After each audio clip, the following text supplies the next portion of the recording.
আসসালামু আলাইকুম। আজকে আমরা শিখতে যাচ্ছি the difference between to and towards. অর্থাৎ আজকে আমরা টু এবং টুয়ার্ডসের মধ্যে পার্থক্য শিখতে যাচ্ছি।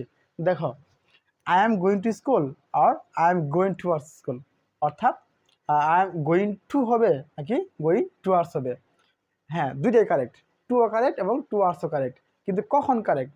যখন একজন শিক্ষার্থী স্কুলে যাবে, স্কুলের একজন শিক্ষার্থী হিসেবে যাবে। যখন একজন শিক্ষার্থী স্কুলে যাবে, অর্থাৎ স্কুলে একজন শিক্ষার্থী হিসেবে যাবে, সেক্ষেত্রে কী হবে? টু। সেক্ষেত্রে কী হবে? টু।